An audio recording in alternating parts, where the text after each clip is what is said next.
5 दिसंबर 1872 एक British ship डेलग्रेशिया Atlantic ocean में Punjab coast से तकरीबन 400 माइल्स दूर अपने सफर पर था। सब कुछ बिल्कुल नॉर्मल था। तब अचानक कैप्टन मोरहाउस, जो डेलग्रेशिया के कैप्टन थे, उनकी और उनके क्रू की नज़र समंदर में दूर एक और शिप पर पड़ी। ये देखते ही वो हैरान रह गए। ये शिप कोई और नहीं, मैरी सेलेस्टी थी। सिर्फ 8 दिन पहले ही मैरी सेलेस्टी न्यूयॉर्क से रवाना हुई थी अपने कैप्टन बेंजामिन ब्रिग्स, उनकी वाइफ सारा ब्रिग्स और उनकी 2 साल की छोटी बेटी सोफिया के साथ। और शिप पर 7 क्रू मेंबर्स भी थे। कैप्टन मोरहाउस के मुताबिक इस वक्त तक मैरी सेलेस्टी को अपने डेस्टिनेशन पर होना चाहिए था, तो फिर वो इस वक्त समंदर के बीच में क्या कर रही थी। कैप्टन मोरहाउस ने मैरी सेलेस्टी को सिग्नल भेजना शुरू किए ताकि कांटेक्ट स्टैब्लिश हो सके, मगर कोई जवाब नहीं आया। डेलग्रेशिया से भेजे गए सारे सिग्नल्स का एक भी जवाब नहीं आया मैरी सेलेस्टी की तरफ से। सिचुएशन को देखकर कैप्टन मोरहाउस ने यह डिसाइड किया कि वो अपने क्रू को उनके शिप पर भेजेंगे। क्रू के मेंबर्स जैसे ही मैरी सेलेस्टी के अंदर गए तो पहली नज़र में उन्हें वहाँ सब बिल्कुल नॉर्मल लगा, मगर जैसे जैसे उन्होंने शिप को अच्छी तरह से चेक करना शुरू किया तो उनके होश उड़ गए, क्योंकि शिप पर कोई भी इंसान मौजूद नहीं था। शिप के कैप्टन बेंजामिन ब्रिग्स, उनकी वाइफ सारा ब्रिग्स और उनकी 2 साल की बेटी सोफिया और 7 क्रू मेंबर्स सब के सब बगैर किसी नामो निशान के शिप पे से गायब हो गए थे।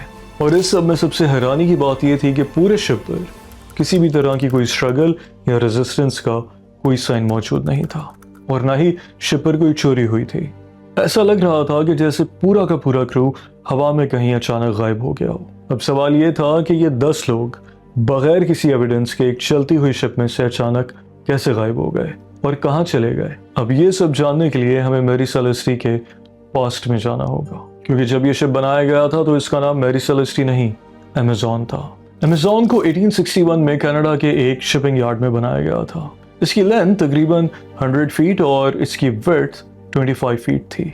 उस वक्त ये सिर्फ एक नॉर्मल मर्चेंट शिप के तौर पर इस्तेमाल की जाती थी।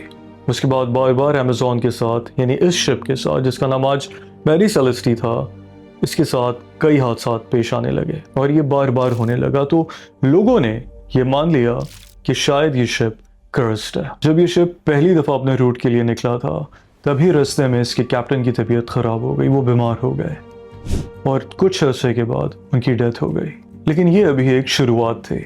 इसके बाद अमेज़न एक फिशिंग वेसल से टकरा गई और उसके बाद कई बार इसके साथ अलग अलग तरह के एक्सीडेंट्स होते रहे। एक बार तो इतना भयानक एक्सीडेंट था कि जिस शिप के साथ ये टकराई वो पूरा का पूरा समुद्र में डूब गया था। अपने हर सफ़र के बाद अमेज़न बुरी तरह से डैमेज होती थी या किसी नए हादसे का शिकार हो जाती थी। इसे रिपेयरिंग के लिए एक शिपिंग यार्ड में ले जाया गया और उस शिपिंग यार्ड में इतनी बुरी आग लगी कि वहाँ सब तबाह हो गया। लेकिन अमेज़न, यानी जिसका नाम आज मैरी सेलेस्टी है, ये बच गया। जो भी इसे खरीदता था वो सिर्फ नुकसान उठाता था। आहिस्ता आहिस्ता लोगों का यकीन बढ़ने लगा कि ये शिप वाकई शायद कर्स्ड है। अब कई सालों के फाइनेंशियल लॉसेस के बाद इस शिप को अबैंडन कर दिया गया, लेकिन 1869 में एक अमेरिकन बिजनेसमैन ने इसे दोबारा खरीद लिया और इसकी पूरी रिपेयरिंग करवाई गई। इसके स्ट्रक्चर को मजबूत किया गया। इस शिप का नाम तो बदल गया था, मगर क्या इसकी किस्मत बदली? किसी को ये अंदाज़ा नहीं था कि ये शिप आने वाले कल में दुनिया की सबसे बड़ी अनसॉल्व्ड मैरीटाइम मिस्ट्री बनेगा। और इस शिप की जिम्मेदारी जिन्होंने ली थी वो थे कैप्टन बेंजामिन ब्रिग्स। वो एक बहुत ही रिप्यूटेड, हाईली स्किल्ड और क्वालिफाइड कैप्टन थे। उनकी रेपुटेशन इतनी अच्छी थी कि हर सेलर उनके साथ सेल करना चाहता था। उन्होंने मैरी सेलेस्टी के पहले रूट के लिए अपने साथ एक काफ़ी हाईली प्रोफेशनल और स्किल्ड ट्रेन क्रू का सिलेक्शन किया। इस रूट की और इस सफ़र की सबसे ख़ास बात ये थी कि इस पर उनके साथ उनकी बेटी, जिनका नाम सोफिया ब्रिग्स, जो 2 साल की थी, और उनकी बीवी सारा ब्रिग्स भी थी। इस बार शिप के कार्गो में 1700 बैरल्स इंडस्ट्रियल अल्कोहल था, जिसे इटली पहुंचाना था।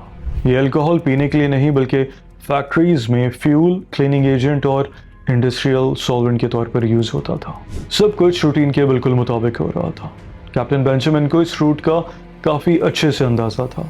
वेदर फोरकास्ट भी ठीक था और साथ साथ उनका क्रू भी काफ़ी हाईली ट्रेंड था, इसलिए किसी को भी ज़रा अंदाज़ा नहीं था कि आगे उनके साथ क्या होने वाला है। डेलग्रेशिया के क्रू ने जब मैरी सेलेस्टी को इंस्पेक्ट किया तो उन्हें पता चला कि शिप के अंदर कोई खास डैमेज नहीं है और ना ही ये शिप डूबने वाला है।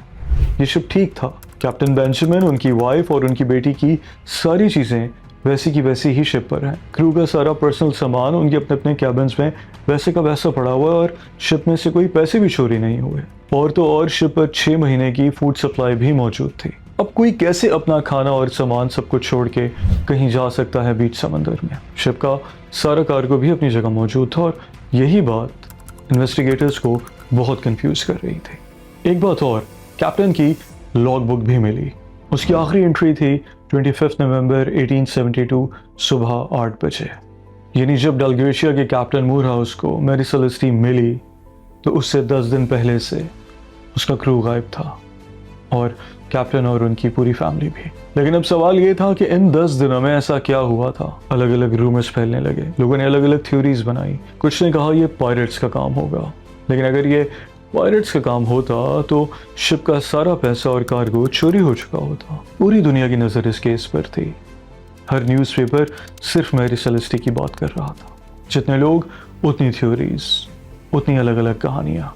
कुछ लोगों ने यह भी कहा कि शायद ये इंश्योरेंस का पैसा लेने के लिए किया गया है, मगर बाद में फाइनेंशियल रिकॉर्ड्स चेक करने पर पता ये चला कि इंश्योरेंस की अमाउंट इतनी बड़ी है ही नहीं कि जिसके लिए सब किया जाए। तो ये थ्योरी भी फेल हो गई। एक के बाद एक सारी थ्योरीज फेल हो रही थी। लेकिन इस सब के बीच में जो सबसे लॉजिकल थ्योरी थी वो ये थी कि जो अल्कोहल मौजूद था शिप पर, उसके अंदर से वेपर्स लीक हो रहे होंगे। उन वेपर्स के लीक होने की वजह से शिप के अंदर एक्सप्लोजन का खतरा बढ़ सकता है और हो सकता है इसी वजह से कैप्टन ने ये सोचा हो कि ये शिप ब्लास्ट कर जाएगी, इसलिए वो अपनी फैमिली को और क्रू को लेकर लाइफ बोट पर दूर चले गए कि जब ये खतरा कम हो जाएगा तो हम शिप पर वापस आ जाएंगे। लेकिन समंदर की लहरों में वो लाइफ बोट इतनी आगे निकल गई कि वो वापस नहीं आ सके। असल बात क्या थी ये आज तक एक मिस्ट्री है और इसे कोई सॉल्व नहीं कर पाया। लेकिन मैरी सेलेस्टी की कहानी कैप्टन बेंजामिन और उनकी फैमिली और उस क्रू के साथ ख़त्म नहीं हुई। मैरी सेलेस्टी के साथ आगे भी कई हादसा पेश आए। अगर आप वो भी जानना चाहते हैं तो मुझे कमेंट्स में ज़रूर बताइएगा। Thank you.